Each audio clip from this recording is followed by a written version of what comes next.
دوستو اگر آپ لوگوں نے بھی ارطغرل غازی سیریل دیکھا ہے تو یقیناً آپ دلی دمیر کے کریکٹر سے اچھی طرح واقف ہوں گے۔ دلی دمیر جہاں ایک طرف کائی قبیلے کے بہادر جنگیوں کے لیے تلوار بنا کر انہیں اور بھی طاقتور بناتے ہیں، وہیں دوسری طرف کائی قبیلے کے چھوٹے چھوٹے بچوں کو اپنی بزرگی کی کہانی سنا کر ان کو اور بھی پرعزم بناتے ہیں۔ دلی دمیر کائی قبیلے کے جرگے میں بھی ایک ممتاز حیثیت رکھتے ہیں، ان کی رائے کو بہت اہمیت دی جاتی تھی۔ کائی قبیلے کے سردار سلیمان شاہ ان کو خاص طور سے بہت اہمیت دیتے تھے۔ گھنی مونچھیں، روبدار چہرہ اور کڑاکی کی آواز کے ساتھ حق اللہ کی آواز بلند کرنے والا یہ شخص آخر کون ہے؟ دوستو آج کی اس ویڈیو میں ہم یہ جانیں گے کہ آخر دلی دمیر کی ہسٹری کیا ہے۔ دوستو تاریخ میں ان کا وجود سلیمان شاہ اور ارطغرل غازی کے دور میں ملتا ہے۔ ارطغرل سیریل میں یہ فقط ایک فرضی کردار ہے۔ دلی دمیر دو الفاظوں کا مجموعہ ہے، یعنی یہ دو دوڑ سے مل کر بنا ہے۔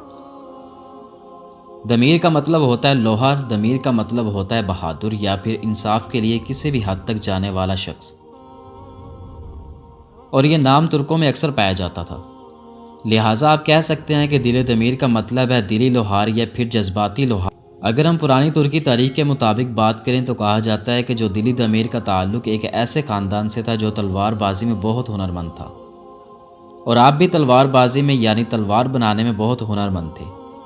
کہا جاتا ہے دل دمیر کا جو خاندان تھا وہ التانی سے ترکی کی طرف ہجرت کرتے ہوئے آ رہا تھا، لیکن راستے میں ایک خوفناک جگہ پر پھنس گئے جہاں پر بہت زیادہ جنگلی جانور، شیر، بھیڑیے وغیرہ رہتے تھے۔ راستہ بھی کٹھن تھا اور ان کے پاس جان بچانے کے لیے ہتھیار بھی کم تھے۔ دوستو وہاں پر انہوں نے گھاٹی میں کچھ پتھر ڈھونڈے جن میں لوہا موجود تھا، اور اس لوہے کے ذریعے سے ان لوگوں نے تلوار بنانا شروع کی، اور وہ لوگ وہاں پر کافی عرصے تک رہتے رہے اور انہیں پتھروں سے لوہا نکال کر تلواریں بنواتے رہے، جس کا نتیجہ یہ ہوا کہ ان لوگوں میں سے بہت سے لوگوں کی تعداد ایسی ہو گئی جو تلوار بنانے میں بہت ماہر ہو گئے۔ جب وہ لوگ وہاں سے اپنا پڑاؤ اٹھا کر ترکی کی طرف نکلے تو ان کے پاس بہت سارا لوہا اور بہت ساری تلواریں موجود تھیں۔ جب وہ لوگ جا کر ترکی میں بسے تو جن علاقوں میں جا کر بسے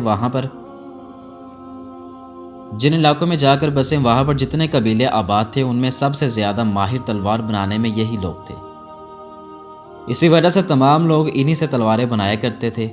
آپ کو بتاتے چلیں کہ دلی دمیر کا کریکٹر ریئل ہے، اور جن افسانوں کا ہم نے آپ سے پہلے ذکر کیا ہے جن میں دلی دمیر کا ذکر آیا ہے، ان افسانوں کے مطابق بھی دلی دمیر کا تعلق کائی قبیلے سے تھا۔